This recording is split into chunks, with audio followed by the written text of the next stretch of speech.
पतित पावन सीताराम। रघुपति राघव राजा राम, पतित पावन सीताराम।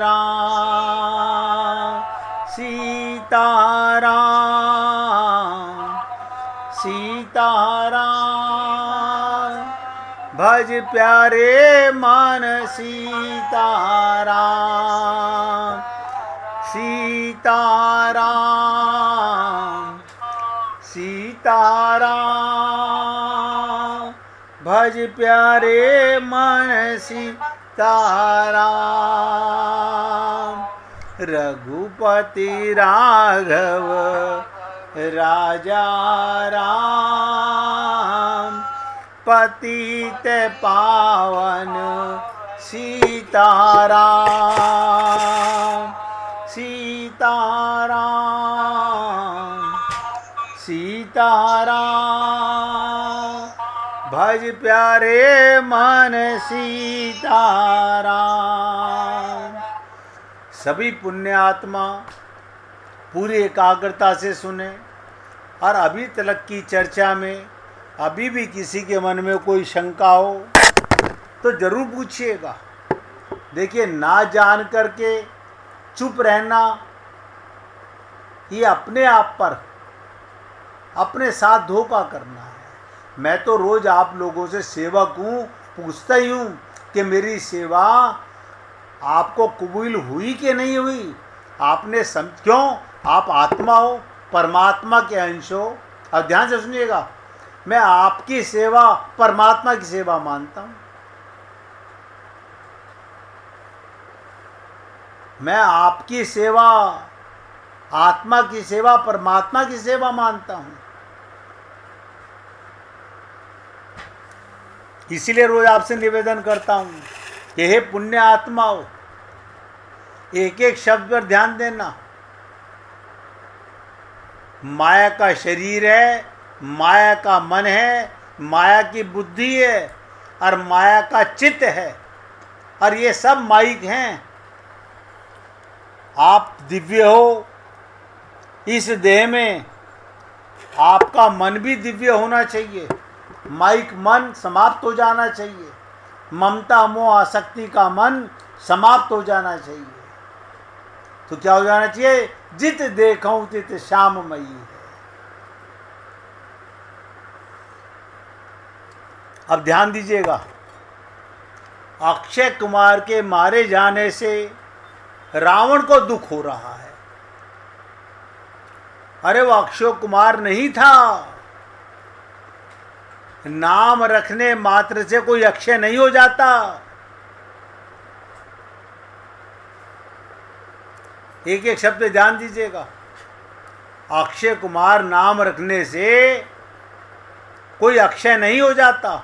ये शरीर भी मरने वाला है।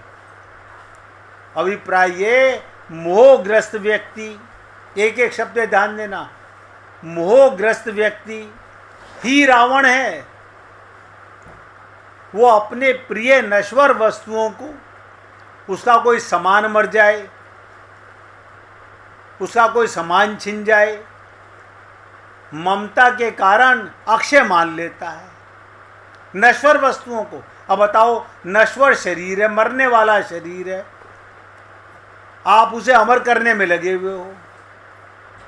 गुरु ने ये नहीं कहा इस देह को हरि मिलते हैं, उन्होंने कहा इस देह में हमने पकड़ा नहीं।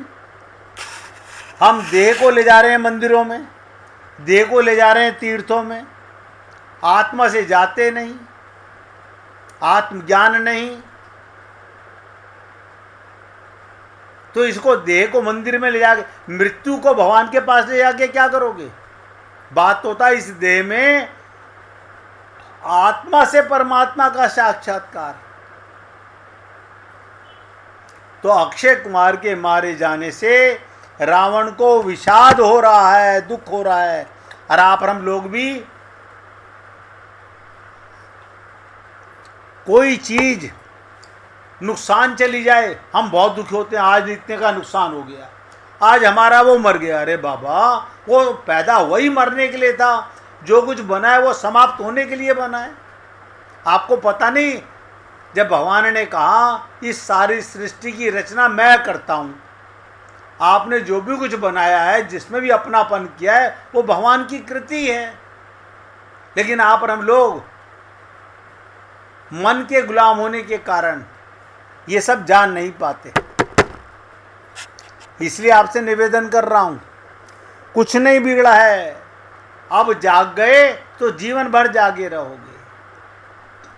अब ध्यान दीजिएगा, अभिप्राय ये मोहग्रस्त व्यक्ति, मोहग्रस्त व्यक्ति किसे कहते हैं? रावण व्यक्ति। अब आप ये देख लीजिए, अगर हमारा भी संसार में जड़ वस्तुओं में, एक एक शब्द ध्यान देना, अगर आप किसी से आत्मा मान के, परमात्मा का अंश मान के मोह करते हो तो वो कभी नहीं मरेगा। एक एक शब्द ध्यान देना, अगर जड़ वस्तु में, शरीर में मोह करते हो, संसार की किसी वस्तु में मोह करते हो, तो भैया विषाद देगी, दुख देगी।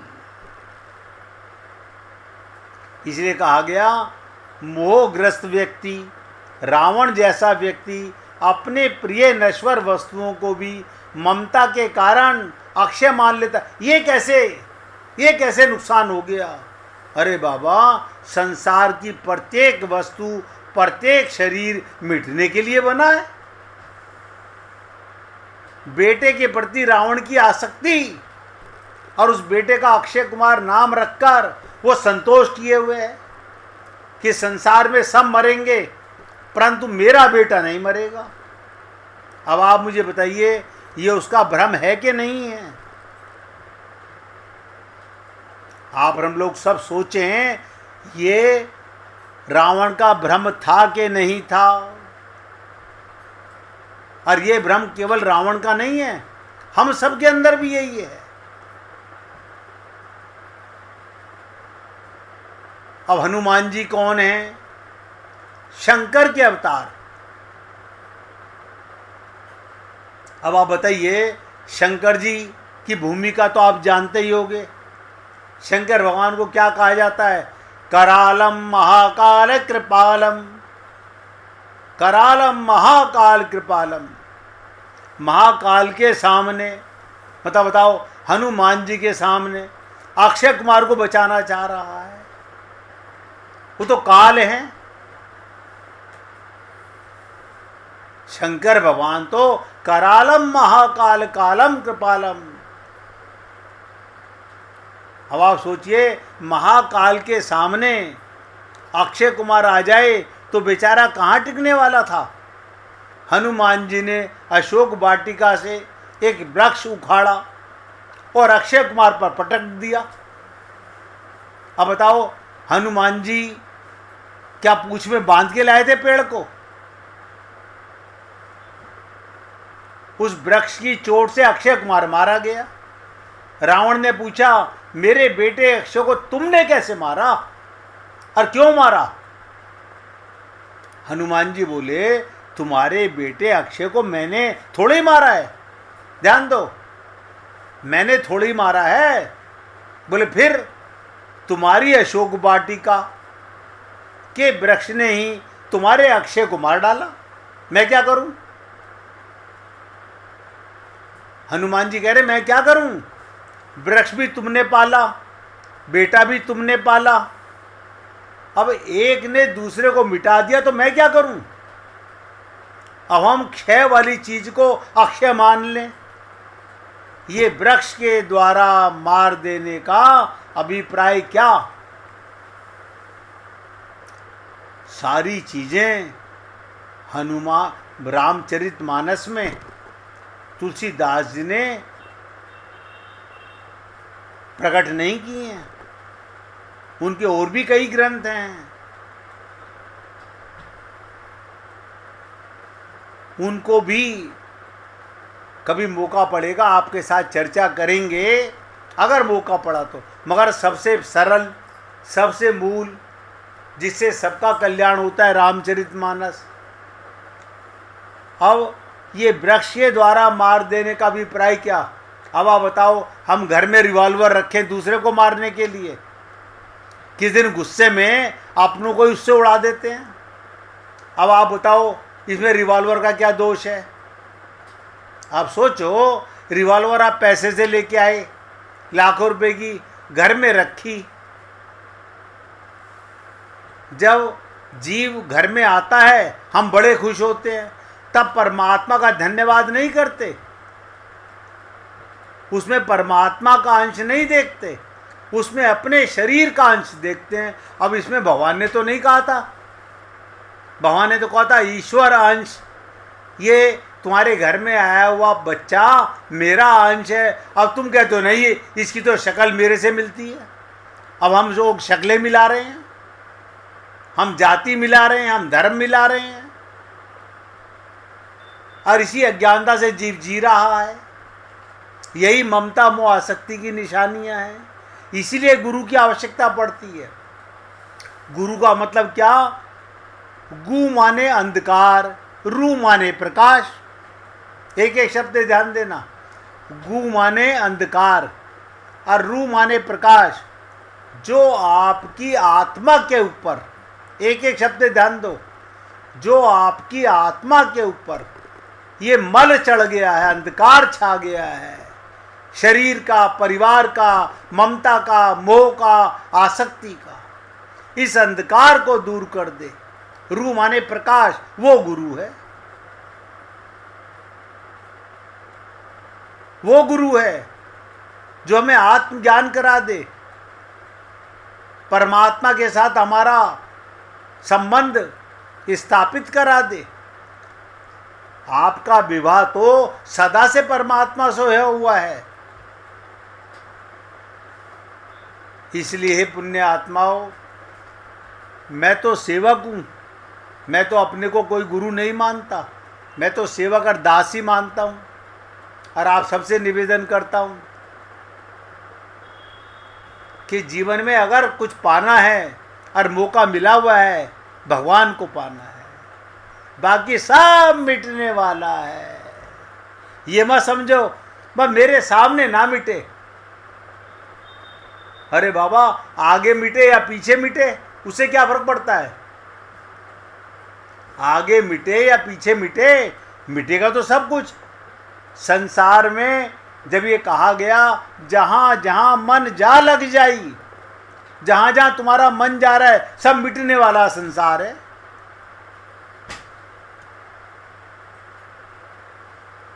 तो हनुमान जी ने क्या कहा? मैंने नहीं मारा, तुम्हारे अक्षय को मैं क्या मारूंगा? वृक्ष भी तुमने पाला, बेटा भी तुमने पाला, अब एक ने दूसरे को मार दिया तो मैं क्या करूं? ये वृक्ष के द्वारा मारे जाने का अभिप्राय अब वो भी समझ लीजिएगा। संसार का ताराम अति घोर गंभीर घन गहन तरु कर्म संकुल मुरारी। विनय पत्रिका में तुलसीदास जी कहते हैं वृक्ष कर्म का प्रतीक है। आपने तो ये वृक्ष लगाया था। यदि कोई काल को दोष दे कि तुमने क्यों मार डाला, तो काल कहेगा मैं नहीं, बल्कि तुम्हारे कर्म ही तुम्हें मारते हैं। सत्कर्म क्या होता है? भगवान के निमित्त किया हुआ कर्म। आप अपने परिवार की खूब सेवा कीजिए, किसका मान के? भगवान का काम मान के, भगवान का परिवार मान के। आप मुझे कोई बता दो, शरीर में कब तक सेवा करते हो? माता की, पिता की, पति की, पत्नी की, बच्चों की कब तक करते हो? जब तक उसमें आत्मा है, जब तक उसमें परमात्मा का अंश है। तो परमात्मा का मान के नहीं कर सकते। मैंने तो किसी को आत्मा निकलने के बाद शरीर की सेवा करते नहीं देखा। सिर्फ अज्ञान मिटाने की बात है। आप और हम लोग परिवार में रहते हैं। किसके परिवार में? भगवान के परिवार में। वहाँ कौन रहते हैं? भगवान के परिवार के लोग रहते हैं। अब उन्हें हम भगवान के को अपना किसका शरीर का मान रहे हैं। अगर आपको आत्मज्ञान होता तो उनमें भी आत्मा का दर्शन करते, हो गई भगवत प्राप्ति। गोपियां क्या कहती हैं, जित देखऊं तित श्याममयी है, सिया राम में सब जग जानी। कभी अपने घर में बालक पैदा हो, आप सोचिए भाई, या तो लाला आया या लाली आई, लड़का हुआ या लड़की हुई, भगवान दोनों रूपों में है। अब आप भगवान का मान के उसकी सेवा करो तो हो भगवत प्राप्ति। हम ममता मोह आसक्ति के कारण मर रहे हैं, और यही मैं दानव का काम है, यही हमारे पापी मन का काम है, यही हमारे ऊपर गुरु की कृपा होती है, तब हम ये बात समझ पाते हैं। सेवा पाप नहीं है, सेवा तो धर्म है। कर्म योग का मतलब ही यही है, भगवान के निमित्त किया हुआ कर्म कर्म योग। अपनों के निमित्त, अब अपना ही नहीं पता तो अपनों का क्या पता होगा। हम यहीं पर भूल कर जाते हैं। हम अपने को शरीर मानते हैं और शरीर के संसार में परिवार में सेवा करते हैं। अब मुर्दा मुर्दे की सेवा कैसे करेगा। इसी के लिए भगवान इसी शरीर में हमें गुरु से मिलाते हैं, जानवरों के शरीर में, पक्षियों के शरीर में नहीं मिलाते। और इसीलिए कहा गया कि कबहू के करी करुणा नर देही। भगवान की कृपा से शरीर मिला, भगवान की कृपा से हमें संत महात्मा मिलते हैं, हमें आत्मज्ञान कराते हैं, हमारा परम पद कराते हैं, लेकिन हम हैं मन के गुलाम, फिर माया में लिप्त रहते हैं। तो वृक्ष कर्म का प्रतीक है। यदि कोई काल को दोष दे कि तुमने क्यों मारा, तो काल कहेगा मैं नहीं मारता, बल्कि तुम्हारे कर्म ही तुम्हें मारते हैं। कर्म और कर्म योग में बड़ा अंतर है। कर्म तो सब करते हैं, डाकू भी कर्म कर रहा है, चोर भी रात को जाग जाग के कर्म कर रहा है, जेब कतरा भी कर्म कर रहा है। कर्म के द्वारा ही सृष्टि संचालित हो रही है। इस प्रकार रावण के अंतःकरण में हर्ष और विषाद है। ये क्या कारण है, उसे अपना पता नहीं है। इसलिए हे पुण्य आत्माओं, बस इतना जान लो, जब तक मोहग्रस्त जीव रहेगा तब तक हर्ष विषाद रहेगा। जब तक आत्मज्ञान नहीं होगा, अपने को परमात्मा का अंश नहीं मानेगा, परमात्मा की कृपा से शरीर मिला है सेवा करने के लिए। देखिएगा, सबसे निवेदन करता हूं, और किसी को भजन निकाल सुनाना हो तो निकाल के रखना। एक कथा कई बार सुना चुका हूं कि भगवान को कौन सी प्रार्थना पसंद है। पहले भी सुनाया था, कई बार मन में आता है सुनाने का। आप और हम लोग जो रटी रटाई ये हनुमान चालीसा का पाठ, ये शिव चालीसा का पाठ, इससे कोई प्रसन्न नहीं होता। आपकी आरतियों से कभी भगवान प्रसन्न नहीं हुआ। भगवान आपके भाव का भूखा है। मैंने आपको बताया, एक संत एक जंगल से गुजर रहा था, वो ठिठक कर खड़ा हो गया। उसने कहा, अरे चरवाहा, ये गडरिया सांझ को क्या प्रार्थना कर रहा है। सूरज डूब रहा था, वो सांझ की प्रार्थना कर रहा था, दोनों हाथ उठाकर भगवान की तरफ आकाश में। उसने भगवान को तो कभी देखा नहीं। आकाश में हाथ उठाकर क्या कह रहा है, हे प्रभु। देखो, भगवान से कह रहा है, हे प्रभु, अरे मुझे अपने पास बुला ले। अकेले रहते रहते तू थक गया होगा, परेशान होता होगा, और मैं तेरे सब काम निपटा दूंगा। बताओ, भगवान से कह रहा है तू मुझे अपने पास बुला ले, मैं तेरे सब काम निपटा दूंगा। अरे मैं कई काम जानता हूं। अब आप ताज्जुब करोगे, क्या भगवान आपसे दुकान चलवाएंगे, कारखाना चलवाएंगे? लेकिन आप यही काम बताओगे जो जानते हो। वो गडरिया भी क्या कह रहा है, ऐसी प्रार्थना कभी संत ने सुनी नहीं थी। कह रहा है प्रभु मैं कई काम जानता हूं, तू थक गया अकेले अकेले, और मेरे बिना तेरा काम कैसे चलेगा, कब तक चलेगा, तू मुझे बुला ले। क्या कह रहा है, मैं मालिश भी कर देता हूं, मैं चंपी भी कर देता हूं, तू थक जाएगा तेरे पैर दबा दूंगा, पता नहीं कोई तुझे नहलाता होगा कि नहीं, मैं तुझे खूब घिस घिस के नहला भी दूंगा। तुझे भरोसा ना हो तो मेरी भेड़ों को देख ले, एकदम छकाछक मेरी भेड़ें। अब आप सोचो, बर्दाश्त से बाहर हो गई संत के। उसे लगा ये मूसा कैसी प्रार्थना कर रहा है, और हद तो तब हो गई जब वो भगवान से क्या बोल रहा है, कोई तेरे बाल नहीं संवारता होगा, तेरे बालों में जुएं पड़ गई होंगी, वो भी निकाल दूंगा, भेड़ों की भी मैं ही निकालता हूं। अब संत ने कहा, अरे नालायक बदतमीज, ईश्वर के जुए पड़ेंगी और तू निकालेगा, और तू समझ रहा है तू प्रार्थना कर रहा है। अब आप बताइएगा, भगवान बड़े प्रसन्न उससे। अब एक शब्द भी मुंह से बाहर से निकाला तो चाटा मारूंगा, छठी का दूध याद आ जाएगा, बंद करिए प्रार्थना। गडरिया तो डर गया, पैरों में गिर पड़ा, बोला महाराज मैं तो पढ़ा लिखा नहीं हूं, सारा जीवन ये भेड़ चराता हूं, भाई यहीं बैठा यही प्रार्थना रोज करता हूं मैं। अब आप सोचो,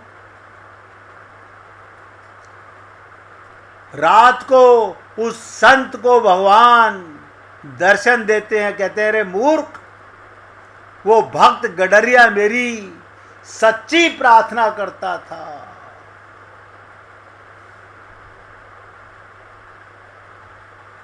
मेरी सच्ची प्रार्थना करता था, और तूने उसे किस झंझट में डाल दिया, कहां पोथी पढ़ने में डाल दिया, कहां बकवास करने में डाल दिया। भगवान ने कहा अभी तू उस बेचारे गडरिये को भटका कर आया है, उसकी अपने हृदय की प्रार्थना, स्वयं हृदय से निकली हुई भाव की। मैं कई बार जब आपसे कहता हूं ना भगवान आपका प्रेमी, उसे प्रेम पत्र लिखो, तो किसका प्रेम पत्र लिखोगे? मुंशी प्रेमचंद का प्रेम पत्र लाओगे, या लाइब्रेरी में जाके छाटोगे? कौन से प्रेम पत्र की किताबें हैं? अपने भाव, अपने शब्द। भगवान आपके भाव के भूखे हैं। इन रटी रटाई प्रार्थनाओं से भगवान प्रसन्न नहीं होते, और हम आदी हो गए रोज वही। भगवान भी ऊब गया होगा, रोज वही हनुमान चालीसा, वही शिव चालीसा, वही दुर्गा चालीसा, वही आरती। अगले दिन संत गडरिये के पास वापस गए और उसके चरणों में गिर पड़े, बोले धन्य हो प्रभु, भक्त हो तो ऐसा हो कि रात भगवान भी मुझे सपने में आकर तेरी तारीफ कर रहे हैं। अरे हे पुण्य आत्माओं, मैं तो आप सबसे निवेदन कर रहा हूं, अगर भगवान से प्रेम करना हो, प्रार्थना करनी हो, अपना प्रेम पत्र लिखो, अपने हृदय के भाव लिखो। जो तुम्हारा भगवान के साथ संबंध हो, वो तुम्हारा प्रीतम है, तुम्हारा प्रेमी है, तुम्हारा सखा है, तुम्हारा पिता है। जो तुमसे संबंध बना लो, वो हर संबंध में आने को तैयार है। लेकिन ये रटी रटाई नकली प्रार्थनाएं भगवान ना कभी सुनते हैं और ना भगवान प्रसन्न होते हैं। आज मैं अपने शब्दों को यहाँ विराम दे रहा हूँ। अगर किसी को भजन सुनाना हो तो निकालिएगा भैया।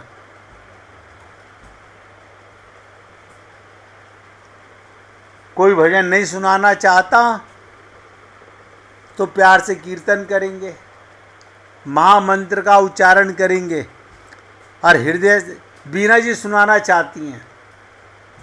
नहीं सुनाना चाहती हो? नहीं, कल सुनाऊंगा।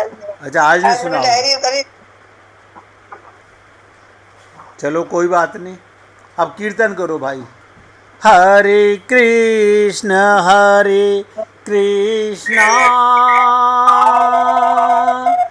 कृष्णा कृष्णा हरे हरे, हरे राम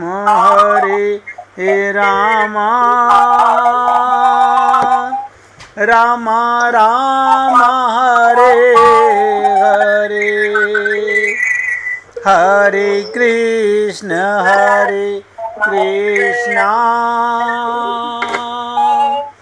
कृष्णा कृष्णा हरे हरे,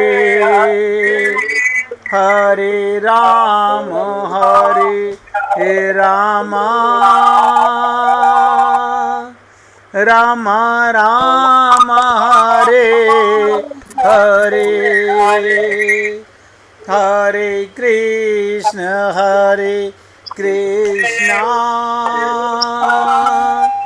कृष्णा कृष्णा हरे हरे, हरे राम राम राम राम हरे हरे, हरे कृष्ण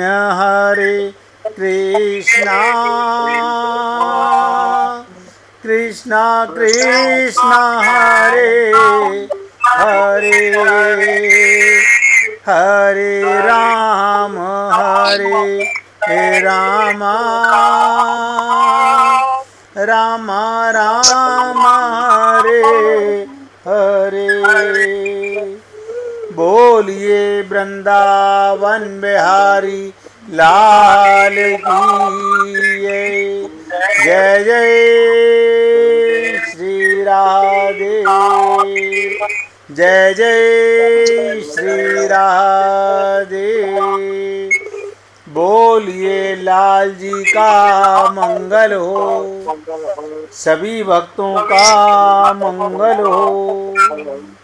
सबको राधे राधे भैया, सबको राधे राधे जी, राधे राधे, राधे राधे भैया, राधे राधे।